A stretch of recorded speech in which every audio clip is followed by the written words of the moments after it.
Okay, what is going on, everybody? It's your boys Mike and Wayne, and we are back for another episode of No Harm, No Foul. Wayne is looking like, Mike, what the heck was that? Yo, you are bundled up out there. I see a lot of evergreens back there behind you. Like, where are you at, bro? What are you doing? Don't try, don't try to change the subject. Yeah, why can't we ever have like a good start to the show with no technical? Nah, that's not allowed, bro. That's not allowed. That's how you know we in mid-season form, though. It's not allowed, bro. Fam, what was crazy was the only thing that was stopping me was finding the hit that switch. The only thing that was stopping me was finding the joint for the like the screen, the overlay. And it wasn't nowhere on my screen. I'm scrolling mad fast, like, yo, I got 6 seconds. Where is it? I got 4 seconds. Where is it? Bro, I was scrolling mad fast. And I promise you it wasn't here. I think my laptop was glitching a little bit or something. I think something was going on my end, man. But yeah, man, you look like you out in the tundra somewhere, man. Can you see your breath in your vehicle?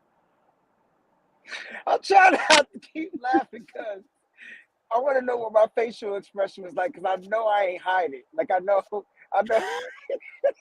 Nah, but I'm in Vermont, like in Massachusetts. So like I'm coming from Vermont. I had to do an emergency show out here for a corporate party for some good peoples out here. They a company out in Connecticut hired us to play, and they hired this venue out in Vermont. So they treated their employees to a weekend of skiing, or a weekend, ain't even a weekend yet, right? So they're skiing and lodging and stuff like that. And so we came out here, the band, and we had to play earlier today. So that's where I'm headed back from that. But I'm here though. I know my facial expressions was just like Nah, bro, you look disgusted. You look like I can't say what it looked like you was thinking because of the time. We ain't past the time frame right now. But this mother sucker, I'm gonna get on the wrong highway. I could feel I'm gonna uh-oh. So we're gonna have no, a I'm little bit good. of okay, I'm about to say we might have Wayne going in and out a little bit, guys, because of the traveling situation that's going on. But he's here with us, man. We're gonna have some fun with this episode, man, Wayne. So did you wear any Niner stuff to this event? I sure did. I absolutely freaking did. This is my All right. clothing. So let me ask you a question, right? Because I wear my Niner stuff all around. And All to me, around. I think it's an incredible icebreaker, especially when your team is in the playoffs, especially when people know like you one of the favorites. People want to walk up to you and just make some sort of comment. I think it's a phenomenal icebreaker. How was your experience with that in Vermont? Today they didn't say anything, but I got this look from a Minnesota Viking fan, and he wanted to say something. Like, yeah, we beat y'all this year, and I was like, yeah, we in the playoffs. So he knew I was gonna come back with a clap back, so he didn't say anything, but he gave me a look like he wanted to say something. Like, you know what I mean? But you're right. It's the perfect icebreaker. You find out how many people are actually Niner fans, or at least rooting for the Niners when they come up to you, and stuff like that. And so it's real cool, man. And I'm glad I'm able to wear this stuff, man, wherever I go. You know what I'm saying? I will represent, man, like all season long, all year long. Absolutely. Absolutely, man. That's what we're supposed to do. You know what I mean? Us as faithful, we got to hold it down.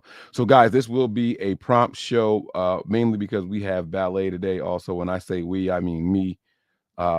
We do have ballet, so I have to make sure that I get baby girl there on time. Now, we talked yesterday about just the public perception, some of the crazy stuff going on the Milwaukee stations. I read some of the comments on your channel and my channel where people were thanking us for keeping it real, thanking us for calling out those pages and things like that, and not just having this fake like this weird, what's the word I want to say, like we didn't pretend that we were afraid of this team. Does that make any sense? Like Yeah, like there's it's there's fake. other It's like a shows out there like you got to really be careful with these Packers. You don't know what you're gonna get. You have no idea what to expect. Like bro. I on my way up here. And you know, one of the people I love to listen to is Ed McCaffrey on Sirius NFL Radio. But like today, I'm like, all right, I know your son played for the Niners, but why all this like we gotta be worried about the Packers and Jordan Love and now they can run the ball. So you telling me and like shout out to I don't know if it was Bob Papa who was on with him or not Bob Papa, but another person that was on with him or what that was like, well, yeah, well they got to play a real defense this time. Like shout out to that dude, cause like last time I checked, the Niners defense only struggled against the run. You might as well say 5 times in all 5 of their losses. And I don't even and that was due to insignificant injuries and key pieces missing. And then the dude was like, "Oh yeah, but they get Eric Armstead back." Like, I don't get why the Niners are such like, and it's not from everybody, but what is it about this Packers team that's got people on they cheese nuts, bro? Like, what have they been doing other than Just make up. I did because I wanted to say cheese first. But I want to know what is so great about this Packers team. And it makes me want to throw shade toward them when I try to give them their props.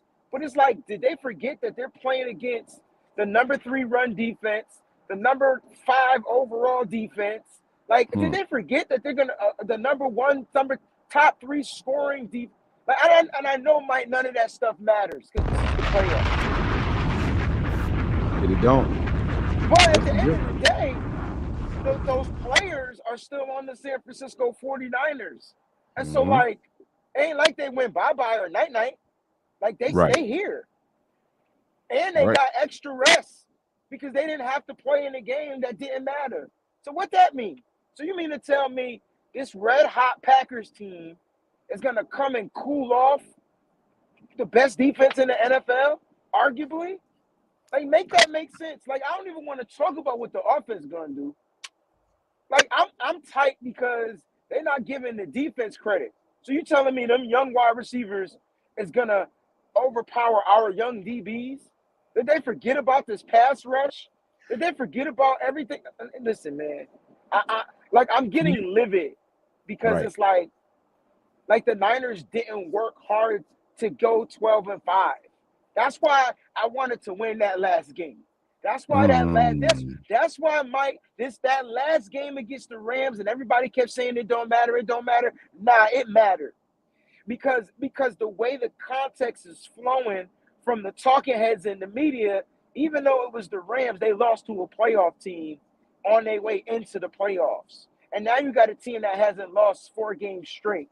They've won 4 games straight, and they just seem red hot. And it's like, come on, miss me with it, bro. Let me shut up, man. And let's just pretend that the teams had the same exact level of skill at each skill position. Let's just pretend for a second quarterbacks were even. They're not, but we'll get there. Let's pretend that the wide receiving cores are even. They're not, but we'll get there.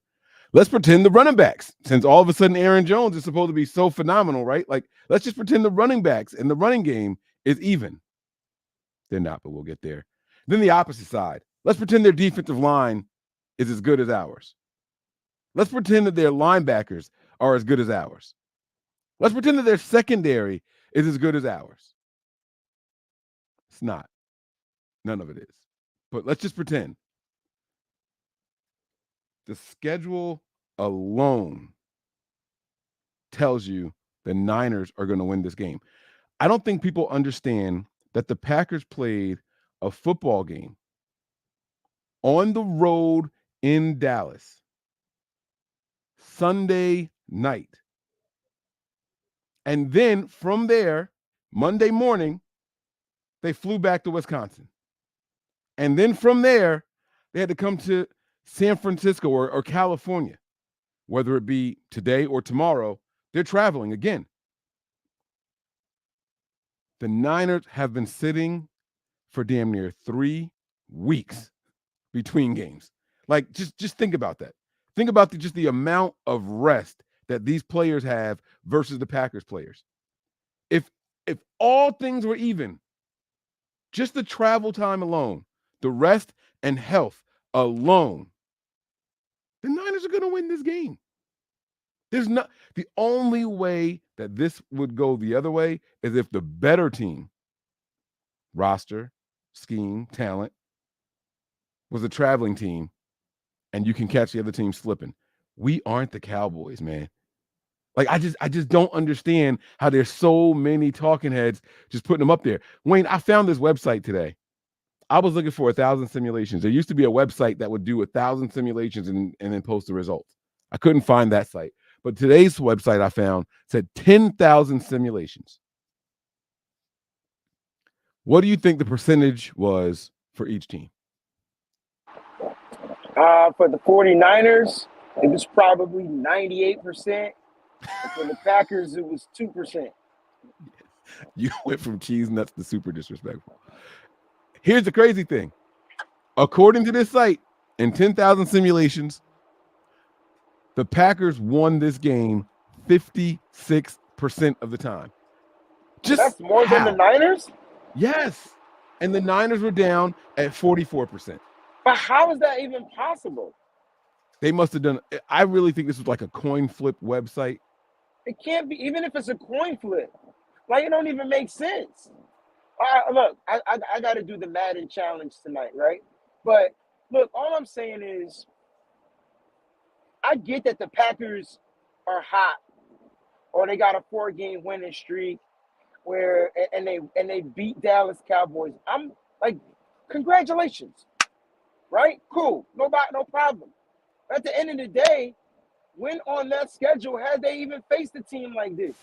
And then when you look at the San Francisco 49ers, and I don't care what nobody say, we the best team in football. I don't care if we lost to the Baltimore Ravens or whatever. There's context to that game.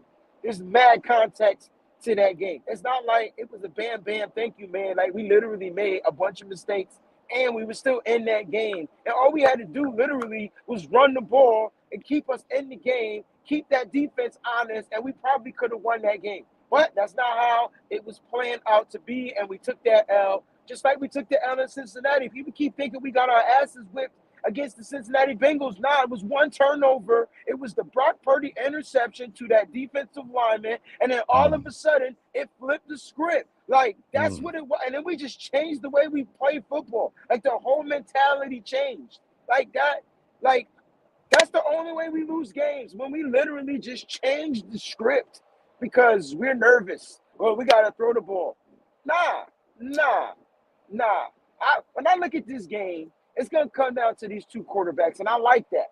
I like the simple fact that it's coming down to the quarterbacks, because all of a sudden, Brock Purdy is a 7th-round pick again. Like, this mother freaker was literally the head of the MVP race up until the week we played the Ravens. Like, literally, he was the MVP of the league until we played. Let me calm down. He was the MVP of the league until the week we lost to the Ravens. Literally. And then those 4 interceptions, if Brock played a subpar game, it wouldn't have hurt his stats the way it did. But he threw 4 picks, bro. 4 of them joints. And that made him no longer talked about in the NFL. Matter of fact, he came back next week, threw 2 touchdowns. It didn't matter. You ain't hear Brock Purdy name, period. I'm telling you, bro, how this joint is set up, man. When we beat the Commanders, you ain't hear nothing about Brock Purdy. Right. Nothing. That's crazy to me. Because the game, that was his bounce back game, and we came and we beat the snack out of the Commanders. But did they talk about it? Nope. Why? Because it was the Commanders. Well, who the hell did Green Bay beat? Literally.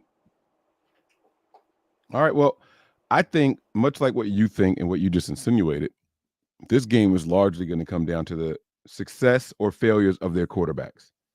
So what I have up on the screen right now is a quarterback comparison. Now, there's going to be some fantasy numbers included here, but the stats are here as well. I want to go through these stats, and I want to know which one people think is which. Okay? In column A, we have a quarterback who has 444 attempts with 308 completions for a percentage of 69.4. In the second column here, we have a quarterback with 579 attempts, 372 completions for 64.2% completion percentage. So column A, you have a guy here with 444. Column B, 579. That is a difference of 132 extra attempts. Okay. When it comes to completions, guy in column A, less attempts, less completions, 308. The guy with 125 more attempts completed 64 more passes. The guy in the first column finished the season with more yards, even though less attempts and less completions. 4,280 yards versus 4,159 yards. And one less game. Oh, you got him. Oh, you got him. He didn't play any other game, Wayne. And he didn't play any other game. And why that's important is this: the touchdown interception ratio. This is why that's really important. Column A is Brock Purdy, guys. He finished the season with 31 touchdowns, 11 interceptions, sacked 28 times. Column B is Jordan Love, 32 touchdowns, one more, with the same number of interceptions, 11. Yeah, the number you need to circle on this whole statistic is the yards per attempt. Just let that sink in right there. That's the only number that matters. Thank you, brother. That's the only number that matters. That's it. Because what does that mean, Mike? Yards per attempt. It's What does that efficiency. mean?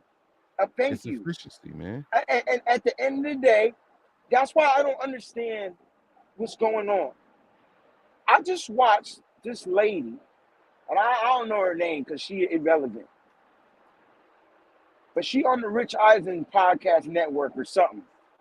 And she sat there and said that there are 7 good quarterbacks in the playoffs, and then there's Brock Purdy. Now, I thought she would have said, I would have been cool with this. You know why I would have been cool with this, Mike? Because this would have been how I would have did it. There's 7 good quarterbacks in these playoffs, and then there's Brock Purdy, the elite. That's how I would have did it. But what she did was she said there's 7 good quarterbacks, and then there's Brock Purdy, and the explanation was unexplainable. All she said was, yeah, he's efficient, but like he's still Brock Purdy. When I tell you that one game, bro. Oh my God, that one game against the Ravens, bro. She had no explanation of explaining why he wasn't one of the good ones. Okay, because look at who are the 8 quarterbacks in the playoffs right now. Josh Allen and Patrick Mahomes and Lamar Jackson are the elites, right?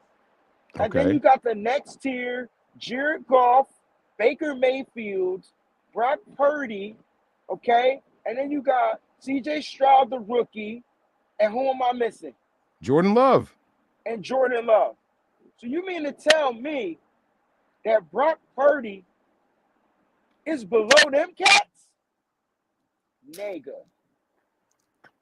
I think Brock Purdy is better than Jared Goff. He's definitely better than Baker Mayfield. He's better than all them cats, minus Josh Allen and Lamar Jackson, because they've deemed the elite category according to the talking heads of the NFL. After that, it should be all fair game. Who got more wins than all them cats and less playing time? Oh, I know. Brock Purdy do. And I don't care if Jared Goff got playoff experience. You know who knows how to beat Jared Goff? The 49ers do. They sure do. Staff. Yes, they do. They sure do. They sure do. CJ Stroud, he's going to be a young phenom. But you know who's going to have his number if they play in the Super Bowl? Kyle Shanahan. Just watch. Just watch. And so I'm saying to myself, you got a rookie and you put ahead of and it's because he's a 7th round pick, my boy. You know what was you talked about hurts.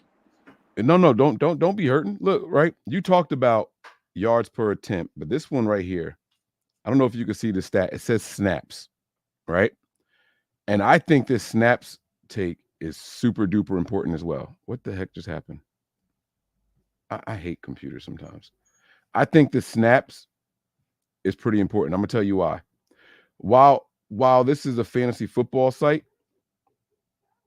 it's also important to show you how many times they played on the field. So we talked about the difference in one game. We talked about the 125 extra attempts, but look at how many more plays and snaps Love took than Brock Purdy. Mike, that's like 2 games worth, bro. Yes, it's almost 150 more snaps. It's 147 more snaps, bro. That's 2 games Brock worth right Purdy there. only got 59 snaps a game, and say it right there. It's more than 2 games worth. It's say it right there. It's So think about three about that games. for a It's second. almost 3 games worth. I'm sorry. It's Right. almost 3 games worth. He did all of that to throw one more touchdown than him, to throw Look, less yards than him, to throw. And listen, as much as I want to make this all about the quarterbacks, look, it's y'all can all see how about the close they were. quarterbacks. Y'all can see how close they were. Cool. Make it all about the quarterbacks. It's all The about. weapons, It's gonna be all about these quarterbacks, bro. it's more than just about the quarterbacks. Because here's why. If they complete the same exact amount of passes, Wayne, if Brock Purdy completes 14 passes Okay. and Jordan Love completes 14 passes, Okay. who's going to have the better stats? Brock Probably the Purdy. guy throwing the Ayuk, Debo, and Kittle. Right. Not the guy throwing it Reed, Dobbs, Watson. But here's why it's all about the quarterbacks, because it's gonna come down to which quarterback is better when extending the play. And so that's the stuff Mm. that don't show up on the stat sheet that we're not looking at right now. Because out of those 14 attempts, it's gonna show like which quarterback had to make something out of nothing. Because that's what throws defenses off. If here's my thing. The 49ers are like the top, they are top. As much as I talk about it every single week, it's a key to victory every single week. Can you guess one of my keys to victory on defense every single week? And it's not stop the run. It's a different one. But can you guess which one Tackling, it is? Nah, fundamentals. it's limiting those explosive plays. Because sometimes we tackle, sometimes we don't, sometimes we do that. But we every game we give up like an explosive play, and sometimes it's more than others. But here's the thing that I learned: the Niners are like a top team in limiting explosive plays. So even though we give up explosive plays, it ain't nowhere near as detrimental to the other teams that give up the explosive plays. And I think it's because the way the Niners defense is able to recover from giving up explosive play. They give up a big play, they don't give up the touchdown, they hold them to 3 points. Or they force a turnover. Or they do that. So even though it was an explosive play, it didn't net anything. The other team didn't gain. If the 49ers can hold this team to field goals opposed to anything else, the team is going to be more dominant. When you look at it from an offensive perspective, which team is geared up to get more explosive plays? Well, the team with the better playmakers. Christian McCaffrey busting out a 50-yard run. Elijah Mitchell busting out a 50-yard run or a 20-yard run. Okay? Anything running wise over 10 yards is explosive, my boy. Anything. So I'm going to tell you right now, if that's the Niners game plan and they get explosive plays in the run game, oh, they're going to be on skates, because now Brock is going to be like, Mickey Tricky, you got to play the run. Guess what I'm going to do? Fake it. Now, what the Green Bay Packers are going to want to do is run the ball.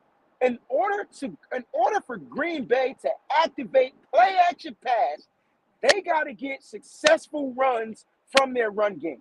They have to. The Niners don't have to get successful runs, and they'll still run play action. So let that sink in. Now, they want to get successful runs because it enables the linebackers to bite on the run. But the Niners will go play action on the first play without a run ever being ran, and they'll get 20-plus yards from an explosive play. Mm. So Mm. explosive plays may be one of the keys to victory. Limit him on defense and find a way to get those joints on offense. Okay. Now we got some smoke over here, Wayne. I'm gonna play the little gunshot. I know my gun ain't like, the other one, but James Walsh says here, why would she say there were 7 QBs in the league and then Purdy in the context of being elite? Josh Allen, Lamar Jackson. He put MA. Who is that? Who's MA? Oh, Mahomes. Elite QBs left, and CJ is better than Purdy. Wayne, your thoughts on CJ being better than Purdy? What makes CJ better than Purdy? I want to know what makes CJ better than Purdy. I like him too, but what makes him better than Brock Purdy? Nah, I figured you out, James. I got you, bro. Yeah, he I want to know what makes CJ better than Brock Purdy. The fact that his interception ratio is low. He doesn't take the same type of chances and throwing them into tight windows. Like what makes him better than Purdy? I don't like that's the thing. It's like Brock Purdy, her whole preface of Brock Purdy, and she didn't mention anybody being elite. I did. So you can erase that. She said there were 7 good quarterbacks and then Brock Purdy. So you telling me that Brock Purdy not even one of the good quarterbacks? They just can't be 8 good quarterbacks? That's my argument, James. So you telling me Brock Purdy not a good quarterback, James? That's what you're saying? Because that's the dumbest shit I ever heard in my entire life. And thank you for the contribution. You can't tell me that Brock not good because his numbers say he good. So he good. That was my beef. How you going to say there's 7 good quarterbacks and then Brock Purdy? That's kind of messed up. Just say that there's 8 good quarterbacks in the playoffs. Period. I didn't get mad when she mentioned all the other 7. I got mad when she left one out and said then Brock Purdy. It doesn't make any sense. How's the number 1 quarterback leading in just about every statistical category except for touchdowns and yards not a good quarterback, Mike? And here was her answer. Because he has a bunch of weapons to throw it to. That ain't Brock Purdy's fault. He got Deebo Samuel, Brandon Ayuk, and all these guys. The team is built. So you mean to tell me all the other guys? You popping the speakers. You popping the speakers, bro. My bad. So all them other guys, if they had all these weapons, we'd be great. Patrick Mahomes don't look elite at all this year. But he's still elite. Because once you become elite, you are elite. And I said that Patrick Mahomes is elite. I said that Lamar Jackson is elite. And Josh Allen was elite. I gave them that elite because that's what we knighted them to be elite. Yeah. Josh Allen, the only one of them quarterbacks, ain't got no damn MVP. And at the end of the day, only Patrick Mahomes is elite, period. Why? He the only one Super Bowl rings. That's what if you want to go, that's my elite. Yeah, that's I about to say that's subject because I know other guys with Super Bowl wings and I don't consider them elite. But I will say this. There are some things to like about Stroud. I don't want you all to think that we ripping him down, nothing like that. But I didn't. 64 completion percentage. He threw 100 less yards than Brock, 172 less yards. Yeah, but Brock is almost a 70% completion percentage quarterback. He missed about 0.6 points. So how does Brock not be better than CJ Stroud? I didn't say he was better. No, I'm not saying. I'm asking the question to those that are saying that Brock like then you just I don't get it. I don't understand. You got 31 touchdowns to 23, 11 interceptions to 5, and then he was sacked. I'm talking about Stroud, sacked 10 more times than Brock Purdy, and he missed the whole game. He missed more time than Brock Purdy did. He did. He missed due to the concussion. He played in 15 games, a total of now he did play in more snaps. He played in 15 games, but he played in more. Look at how much Brock Purdy wasn't used. Look at how many times Sam Darnold got to come in. Forget the whole game for a second. And this guy, CJ Stroud, played less. Right. He played less games than Brock Purdy, a whole game less, and still had 32 more snaps than Brock Purdy. That is insane. That's insane. But no, that's not insane. That's the key. That's the key. Like Brock Purdy coming off of the UCL tear. What is he gonna do when he comes back into the league? Is his arm going to be strong? Is his arm going to be that? Is he going to have the durability to last the game? That dude went out and damn near almost made MVP. Right, and then right. and then this lady gonna say 7 good quarterbacks and Brock Purdy. I'm tripping over that. Just Well, say because she 8. she purposely went out her way to diminish what he did. Like it's one thing That's to say, that's my oh, point. That's my right, point. You can't diminish what he did. and you can't put 3 of these dudes over him. 4, probably 5, but whatever. We'll argue about that later. So listen, I gotta The, go. This has been a fun episode. We over time. All right, but we will be back. We will be back.